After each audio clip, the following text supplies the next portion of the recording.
Bom dia a todos.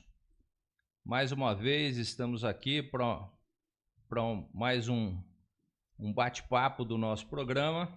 E hoje nós temos a satisfação de receber aqui o meu amigo Santo Bilauba Júnior, que eu acho que ninguém vai conhecer com esse nome. Eu vou ter que falar que é o Neno do cartório. Aí agora fica mais conhecido, né, Neno? Bom dia, Celso. Obrigado pelo convite. E realmente meu nome inteiro é mais Neno do cartório, Neno. Isso há 50 anos já, que vem sendo dessa maneira. Então vamos tratar aqui como Neno do cartório, porque Santo Bilauba Júnior pouca gente vai conhecer. Bom, nós estamos aqui hoje para bater um papo a respeito das interferências que a legislação, né, que o direito tem em cada profissão, e hoje especialmente na sua profissão como tabelião, e de uma maneira bastante informal, sem nenhum tipo de protocolo, sem as terminologias que a maioria do pessoal não entende. É um programa que a gente tenta fazer de uma maneira bastante informal para que todos possam acompanhar e entender aquilo que está sendo dito, né? Costuma-se dizer que dentro do direito tem aquela terminologia do juridiquês, e a gente vai excluir essa terminologia nesse bate-papo aqui hoje. Neno, eu queria que você começasse explicando como é que você se tornou tabelião do cartório. Eu entrei no cartório com 13 anos. 13 anos de idade como office boy, varrendo, lavando banheiro, fazendo café. E ao longo do tempo gostava, adoro o cartório. E fui crescendo, fui contratado na época pelo seu Aziz José Abdo, né? Não sei se todos vão conhecer ele. O cartório era na rua Santa Catarina. Eu lembro do cartório na rua Santa Catarina. Eu trabalhava Sim. no escritório bem próximo ali. Isso, eu lembro. E vocês estavam ali no meio do quarteirão, onde hoje é A Laçom. Laçom, né? Isso, ou do isso. lado da onde é a Laçom. Isso. Faz tempo, hein? Faz tempo. Você trabalhava no Itaipu, que eu lembro também. Naquela época do Cristóvão e do Toninho. Estamos ficando velho. Aí, aos 18 anos, eu tornei escrevente. Foi tornar escrevente onde você pode lavrar as escrituras, procurações, sob orientação do tabelião. Depois, o senhor Luiz aposentou, o senhor Luiz assumiu o cartório. Luiz Viveiros. Luiz Viveiros. Então, ele era oficial maior do tabelionato. O tempo foi passando. Aí eu passei a ser oficial maior do cartório em 2005, 2006. Depois eu passei a tabelião substituto, né, com a vigência com o regulamento da lei do artigo 236 da Constituição Federal. Eu passei a ser tabelião substituto. E agora eu me tornei tabelião interino do cartório, respondo inteiramente pelo primeiro cartório de notas.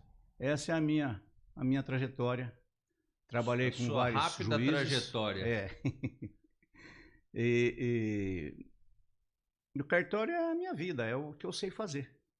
E vocês têm uma supervisão ou uma fiscalização efetiva de um juiz corregedor? Sim. E me parece que hoje é o Dr. Sérgio Barbato. Sim, né? nós temos a supervisão do judiciário. Como é que funciona isso? Que hoje está a cargo do Dr. Sérgio Barbato. Um juiz muito consciente, muito amigo, muito solícito, que todas as dúvidas que nós temos, socorremos a ele. E ele dá as diretrizes que nós devemos usar. Sempre que temos problema, recorremos ao Dr. Sérgio Barbato. Mas mesmo com todos esses anos de cartório, você ainda tem dúvida de alguma coisa lá? Sim, a legislação, para interpretar a lei, nem sempre é do jeito que a gente pensa. Sempre tem as mudanças.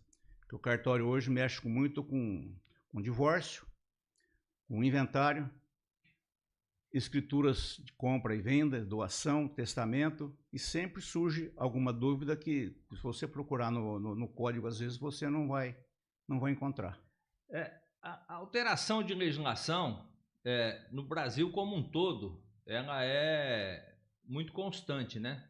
Muito constante e às vezes muito irregular do ponto de vista da clareza, né? A gente costuma até brincar o seguinte: parece que os legisladores fazem as leis para dar problema, né? Não, Para mas gerar dúvida. no cartório em si, no cartório, às vezes vem alguma lei para aperfeiçoar aquilo que você está fazendo. Que nem todas as leis ela atinge o serviço. O que há de sempre que tem lei assim que muda, pode ser com relação ao divórcio, ao inventário, que nem antigamente. Quando saiu a lei que autorizou os cartórios a proceder extrajudicialmente o divórcio e o inventário, existe uma regra para que seja feito no tabelião de notas essas situações. Hoje, por exemplo, já tem uma lei que com relação ao inventário, você pode fazer um inventário mesmo tendo testamento. Anteriormente não se podia fazer. Pode-se fazer com autorização judicial, você pode fazer um inventário que tenha testamento. Se você só não pode fazer quando existe menor, tanto no inventário como no divórcio. Existindo menor, nós não estamos aptos a fazer esse tipo de serviço. No caso de menor, se houver a emancipação, pode, né? Sim, aí pode. Se for emancipado, nós podemos praticar o ato. Isso é até relativamente comum, né? Às Comum. vezes o casal tem um filho lá de 16 anos, ele emancipa para poder fazer... Para poder praticar o ato no extrajudicial. Isso. Uhum. E no divórcio também, tendo menor também, nós não podemos praticar o ato. Tá, exceto com essa questão da emancipação. Dessa emancipação, que Sim. ele deixa de ser menor, teoricamente, né? Isso. Hoje, quais são os maiores problemas que vocês enfrentam no cartório no dia a dia? Exceto aquele monte de gente conversando na orelha de vocês lá, que eu ficaria louco, já te falei lá, eu não aguentaria trabalhar lá meia hora. Vocês ficam atendendo 10 ao mesmo tempo. Qual é o maior tipo de problema técnico que vocês enfrentam lá no dia a dia? O maior tipo de problema que eu vejo no cartório é o reconhecimento de firma. Porque muitas vezes, hoje tem o reconhecimento de firma por autenticidade e por semelhança. Quando é por autenticidade, a pessoa que assinou o documento tem que comparecer no cartório. E às vezes você conhece a pessoa, ela te liga e quer que você reconheça a firma. O que nós não podemos fazer é que existe um termo de comparecimento. Que é o caso das transferências de veículo. Veículo, tem os bancos também hoje com as cédulas que se pede para reconhecer firma, muitos deles pedem para reconhecer a firma como verdadeira, não aceitando por semelhança. Esse eu acho que é o maior, é o que te desgasta mais. É o tal do cara ligar lá e falar, Neno, mas você me conhece, a assinatura é minha, você pode reconhecer. E o que desgasta também muito é o protesto. O protesto, a pessoa é protestada e muitas vezes ele acha que é o cartório que está protestando. Quando, na verdade, os protestos vêm do... É o credor que põe no distribuidor e distribui para os dois cartórios, para o primeiro e para o segundo. E como as pessoas vêm e falam, não, mas eu já paguei isso aí. O cartório, se ele já pagou, o cartório não pode fazer nada. Ele pode chegar com o recibo, pode mostrar, mas não pode... O cartório não pode... Você sabe que isso é uma coisa que sempre me intrigou e eu nunca concordei. Porque normalmente a intimação vai para pagar ou para provar que já fez. Só que o cartório não aceita você provar que já fez o pagamento. Essa prova é judicial. Essa prova a pessoa entra... Não, mas do jeito que vai a intimação, dá a entender que você pode provar no cartório. Você chegar lá com o título de quitado, né? O cartório teria que... Não, mas o cartório não tem essa competência para dispensar o protesto. Aí só com ordem judicial que se pode dispensar o protesto. Dispensar não, cancelar o protesto. Ou sustar, né? Ou sustar o protesto mediante ordem judicial. Bom, e de uns tempos para cá, o cartório está meio que restringindo a profissão de advogado, né? Tudo que advogado fazia, está fazendo no cartório agora, né? Tudo extrajudicial, divórcio, inventário. Desses aí, qual é o tipo de serviço que mais tem procura no cartório? Inventário, divórcio? Não, a procura, mas é o inventário. Mas você falou no advogado, tanto o divórcio como o inventário, é necessária a presença de um advogado. Ele assina junto com as partes. Mas a gente sabe que em termos de honorário a situação é bem diferente, né? Aí eu... Uma coisa é você cobrar para assinar e outra coisa é você cobrar para fazer, né? A diferença é relativamente significante. Mas eu acho muito embora os cartórios não tenham culpa disso. Isso aí está na legislação, né? E tem que ser cumprido. Eu acho que aí é a OAB que perdeu um pouco a força e essas situações aí poderiam ainda estar na competência exclusiva da advocacia, que ajudaria bastante uma grande parte de advogados que trabalham nessa área. Eu, particularmente, não trabalho especificamente nessas áreas, a não ser num caso ou outro, mas tem muita gente que trabalha especificamente nessas áreas, né? Tenho a impressão que essa medida foi tomada para desafogar os processos que corriam no fórum, mas para acelerar porque antigamente acho que o inventário demorava meses. E hoje não. Hoje o divórcio, por exemplo, você chega no cartório com todos os requisitos necessários, à tarde você está divorciado. Como diz o ditado, muito mais fácil divorciar do que casar, né? Mais fácil. Muito mais fácil, mais rápido, mais barato, certo. Tudo. Você chega lá na hora do almoço de tarde e está divorciado. Está divorciado. E para casar é aquela novela, né? Para casar é uma série de requisitos. Então tá bom. Vamos lá agora para como é que é administrar um cartório, né? Você que vinha de uma parte, por exemplo, assim, operacional, administrativa, e agora passou a ser o todo-poderoso do cartório, que tem que administrar não só o serviço, mas administrar finanças, recebimentos, pagamentos. Isso. O cartório, antes de eu ser tabelião interino, meu serviço era com relação ao serviço. E depois que eu passei, eu fui tabelião interventor também, já há 3 anos atrás. De 3 anos para cá que eu venho respondendo pela serventia. A administração do cartório, ela é muito atrelada à Corregedoria Geral da Justiça, que expede normas, tudo que se faz, tudo que se recolhe, tudo que entra, ele é bem organizado. Todo mês nós temos que mandar para o tribunal o movimento do cartório, quanto que recolheu de emolumentos. A prestação de contas. Sim, a prestação de contas. Além do que também, todo mês de fevereiro nós levamos o Dr. Sérgio o livro caixa, para ele inspecionar juntamente com as despesas que houve. Mas mensalmente nós mandamos para a Corregedoria. E é uma situação, tem que ficar em cima do serviço, não pode deixar nada para trás. E administrar funcionários, né? Nós temos 17 funcionários. Os 17 funcionários com fundo de garantia, INSS, pagar imposto de renda. É bem, para mim que não tinha essa experiência, hoje já está sendo mais tranquilo. Mas... E nós no cartório, lá no primeiro cartório, graças a Deus, temos um funcionário muito, muito competente.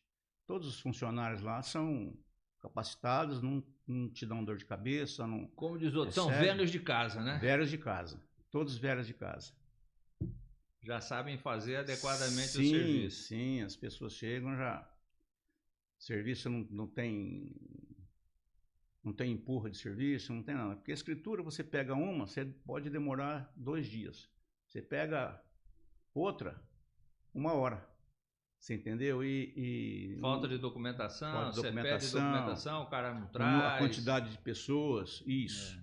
As matrículas dos imóveis. Mas não tem... A administração também tem que administrar, tem que ter calma, não pode apavorar. E além disso aí, vocês têm também o serviço do judiciário de correição, né? Sim. Me parece que é anual. Anual. Todo ano, o doutor Sérgio, ele marca, publica em edital. Para que a população tenha conhecimento. A população tenha conhecimento. Se tiver alguma reclamação do cartório, comparece lá naquele dia da correção para conversar com o juiz. Isso. Além do que, ele passa o visto em todos os livros, todos os recolhimentos. E lá nós temos recolhimento. Esse passa o visto que você fala, ele verifica. Verifica. Né? Lá nós temos recolhimento para a prefeitura, que é o ITBI, para o Estado, para a Secretaria da Fazenda, que também é do Estado, Ministério Público, Tribunal de Justiça, ANOREG, Santa Casa e ISS da Prefeitura. Todos os selos, por exemplo, que nós chamamos, que é para o Estado, para a Secretaria da Fazenda e para a Santa Casa, ele é feito diário. Eu faço diário. Porque eu pratico o ato hoje, eu recolho amanhã. Somente o do Sinoreg, que é mensal.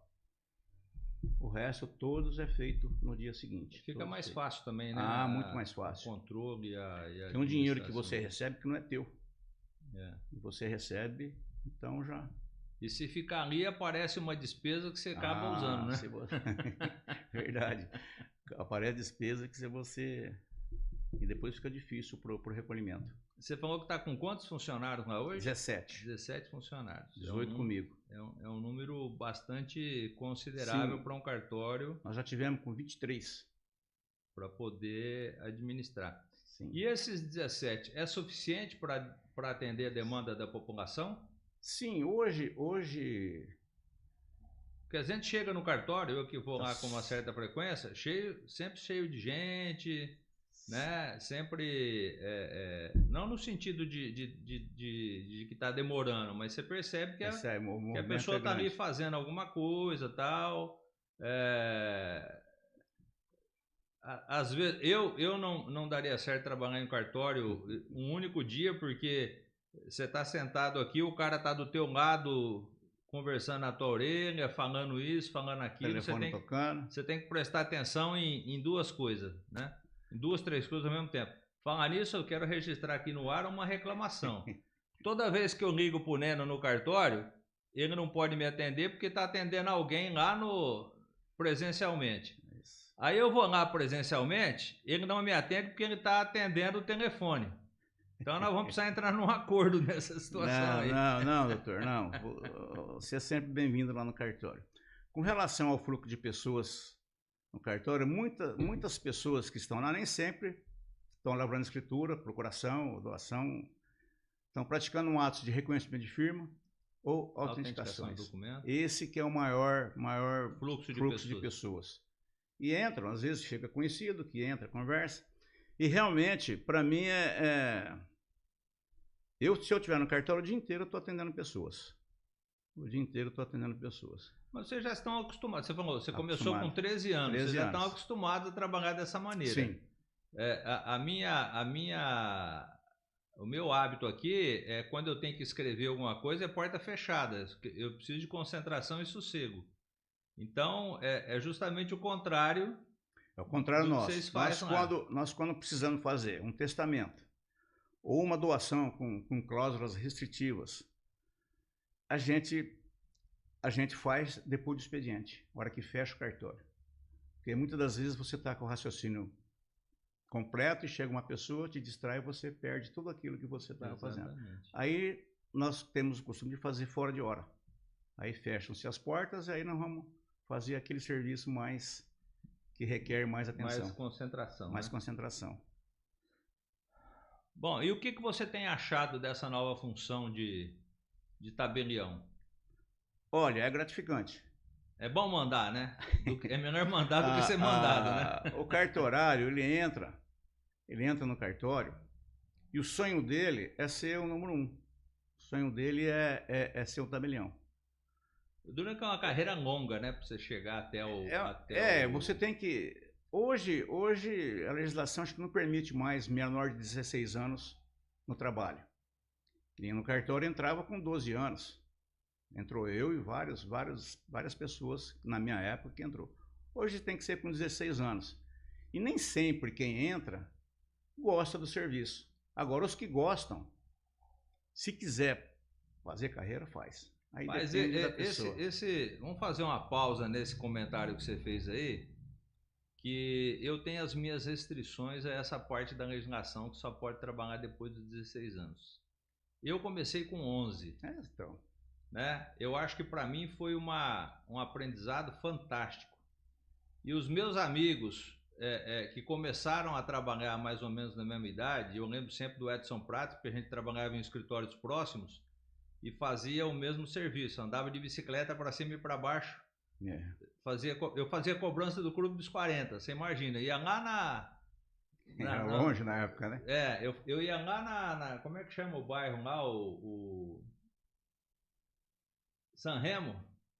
Naquela época não tinha Pix, não tinha nada. Você chegava lá para receber uma mensalidadezinha de Mandava voltar 90 tarde. reais, falava, eu tô sem talão de cheque, volta mais tarde. Aí você voltava à tarde naquele negócio lá, o cara falava, não deu tempo de ir no banco, volta amanhã. Rapaz, a gente sofria. Mas hoje é uma experiência que você vê o quê? Aqueles que, como você, como eu, o Edson Prates, são pessoas que nos conhecemos desde aquela época e trabalhamos desde cedo, acabaram tendo uma oportunidade de trabalho mais favorecida e hoje estão em condições mais tranquilas, vamos dizer assim. Não que estamos ricos, mas dentro de uma situação profissional estabilizada, né? Enquanto outros que na época ficavam fazendo um outro tipo de atividade que não profissional, acabaram não evoluindo na profissão ou na carreira. E é por isso que eu sou contra essa questão É lógico, tem trabalhos e trabalhos. Você não vai botar um menino de 16 anos para trabalhar num trabalho insalubre, num trabalho que exige força, mas num trabalho intelectual onde ele pode começar a aprender desde os 11 anos, por exemplo, num cartório, num escritório. Essa é uma questão, vamos dizer assim, cultural, né? Que a gente tem que, uma hora, abrir um espaço para discutir só isso aí. Eu não sei as crianças da FIC, qual que é a idade que eles ingressam eu acho que... Ela é menor aprendiz. Menor aprendiz, né? Acho que é 14 anos, se eu não estiver enganado. Eu não disse para você também que para ser um tabelião hoje, você depende de aprovação em concurso. Concurso feito pela corregedoria, supervisionado pela corregedoria, e é um grande concurso, bem disputado, é bem... Difícil, assim, vamos dizer assim. Difícil. Às vezes os que passam, nem no cartório, às vezes trabalharam. Então, mas tem que saber a legislação. A prova versa sobre todo o direito. Só que aí entra um outro problema, né, Neno? Entra a prática com a teoria, né? Versus teoria. E nem sempre as duas andam de mão dada. Nós temos casos na região onde o tabelião ele é um profundo conhecedor do direito, mas no dia a dia ali em lidar com o público do cartório encontra alguma dificuldade, né? Isso não é um caso, são vários casos que a gente conhece, né? E que acaba criando um descontentamento na população que tem que ser servida por aquele tabelião. Então são situações que não tem uma receita pronta, né? Não. Cada caso é um caso, tem que ser analisado de forma diferente. Só sei dizer, Celso, que se você, depois que for dessa vida para outra, voltar, eu quero voltar para ser cartorário outra vez. Você entendeu? Bom, então o negócio deve ser muito bom. Não é. O serviço é apaixonante. O serviço em si, ele é... Você mexe com pessoas, mexe com o dia de família, mexe com os contratos, mexe com tudo. E como é que faz uma curiosidade que eu particularmente tenho, né, no trabalho? Você está fazendo uma peça de um determinado tema, de uma determinada área do direito, Você estudou, você fez toda aquela preparação para escrever uma contestação, uma inicial ou uma manifestação que seja a respeito daquele tema. Daí a pouco você tem que parar com aquilo e começar com outro tema completamente diferente. Nós aqui ainda no escritório temos um tempo para essa preparação, né? Para essa virada de chave, vamos dizer assim. Agora, vocês lá no cartório, vocês estão fazendo um inventário, ao mesmo tempo chega um cara para fazer um divórcio, Isso. chega um cara para fazer um testamento, Isso. e às vezes eu vejo lá, vocês estão fazendo 3 coisas ao mesmo tempo. Isso. Mas o tempo te ensina também a separar as coisas. Que nem quando acontece isso, que nós distribuímos serviço com os nossos colaboradores. E são todos capacitados para atender determinado assunto. Vocês têm lá, como é que é a divisão? Isso eu ainda, apesar de frequentar relativamente bem o cartório, eu não me atentei para isso. Escritura todos fazem? Todos fazem. Todos sim, menos os auxiliares, né? Os escreventes. Os capacitados para isso, vamos dizer assim, capacitados legalmente para isso. Fora isso, você tem alguém que faz só divórcio, outro que faz só inventário, outro que faz... Não. Ou todo mundo faz tudo? Todo mundo faz tudo. Só o pessoal do protesto. São 2 escreventes que se atém somente à parte de protesto, que também é bem complicado. A legislação é grande também com relação ao protesto. Você tem que ter o cuidado de não inverter um CPF. Outro dia o cara apontou um título, ele inverteu na promissória. Pôs o credor o CPF do credor como devedor e do devedor como credor. Vocês não têm obrigação de conferir, mas né? Não tem, não. O cartório não confere, mas o credor entrou com uma ação de indenização. E o cara vai bravo com vocês, vai bravo com nós lá. E já vem pronto o documento. E falando nessa questão de protesto, isso aí deve ser como diz na gíria, deve ser um osso, porque... É bem desagradável. Vamos dizer o seguinte, eu te conheço, nós somos amigos de longa data. Sim. Vai que, por um acaso do destino, eu deixo de pagar uma nota promissória, uma duplicata... E cai no cartório. Cai lá no cartório. Você não pode me avisar... informalmente. Não, vem um menino com a informação do protesto. Intimação. Isso. Tá? Isso. Aí eu pego e ligo lá para você e falo, Neno, segura isso aí até depois de amanhã, porque hoje eu não tenho dinheiro. Não tem nem como, porque hoje ele sai do distribuidor, tudo informatizado. Sai do distribuidor, chega no cartório, recepciona no cartório. Tudo isso aí com hora, com... Tudo informático, não tem como. Aí eu falo assim, você fala que não pode, eu falo, eu não acredito que você vai me protestar por causa de um título de R$200. Você pode acreditar que vai ser protestado. Aí você perde a amizade, né? Aí você perde a amizade comigo. Infelizmente. E é um caso que deve acontecer quase todo dia, né? Constantemente. Porque a gente conhece, o cartório te dá uma amplitude de conhecer muita gente. Mas muita gente, desde o mais simples até o grande. E quem dá problema às vezes é o grande, que fala, pô, você me conhece, você sabe que eu não vou deixar de pagar? Sabe que eu não vou deixar de pagar, mas infelizmente não segura. Isso aí é aquele tipo de coisa que você nem atende o telefone, não. Né? Você manda outro atender, né? E tem outras, os protestos que, às vezes a pessoa não quer receber o protesto, a intimação do protesto. Vai para publicação. Existe um site que publica os protestos que deram entrada no cartório. A pessoa é citada por edital. Porque muitas vezes você vai e o cara foge. Sem contar que, por exemplo, você é obrigado a assinar o protesto de você qualquer pessoa. Como tabelião é obrigado a assinar o protesto. Sim. E nem sempre você sabe... Não, eu não vejo o nome. Eu assino, não Aí vejo o cara chega lá, não, né? Você me protestou. Não, mas não fui eu. Não, foi você que assinou aqui, ó. É isso mesmo. Mas assina e leva para ele. Dá um instrumento de protesto para o credor. E hoje a taxa de reabilitação de protesto é grande? É pequena? Olha, não é grande. Existe a tabela, né, que é do Estado, a tabela de pagamento. Que nem hoje é muito comum protestar energia elétrica. A Electro, a pessoa não paga a energia, a Electro põe no protesto. Como é que é feito? A pessoa vai na Electro, acerta, aí a Electro manda o comunicado para o cartório. Aí a pessoa tem que ir lá no cartório, pagar as custas para poder tirar o nome do Serasa. Porque o cartório manda para o Serasa todos os protestos, vai para lá. Não, eu digo assim, qual é o percentual hoje, não sei se você tem isso de cabeça, da pessoa que paga a conta que foi protestada? Eu sei, eu entendi isso. É uma tabela, Celso. Ela vai de tanto a tanto, não é uma porcentagem com relação ao valor do... Não. Eu digo assim, ó, foram feitos 15 protestos no dia. Desses 15, quantos permanecem e quantos a pessoa paga para tirar o nome do protesto?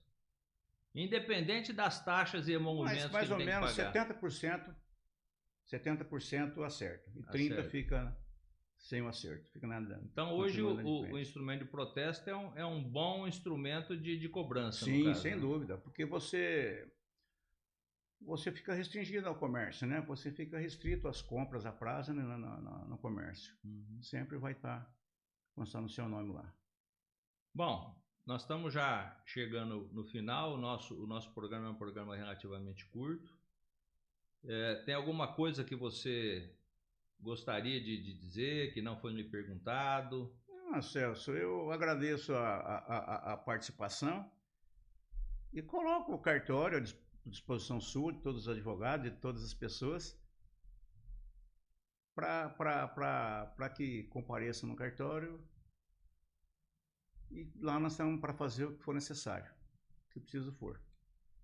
Bom, então eu quero aqui, para a gente fechar a nossa participação hoje, agradecer imensamente o Neno pela disponibilidade que teve de vir aqui bater um papo com a gente, esse papo de maneira informal. Eu acho que isso acaba esclarecendo mais a população do que se a gente tivesse falado aqui termos técnicos e por aí afora, né? Dizer que o espaço aqui está aberto. Quando você tiver alguma coisa para informar a população, nós estamos aqui à disposição para colaborar, né? E vamos continuar frequentando o cartório da maneira que tomar um cafezinho, e ter mais paciência. E você me atende mais rápido na hora que eu chegar lá, tá? Tá bom, muito obrigado, eu que agradeço a participação. Então tá bom, muito obrigado e encerramos por aqui.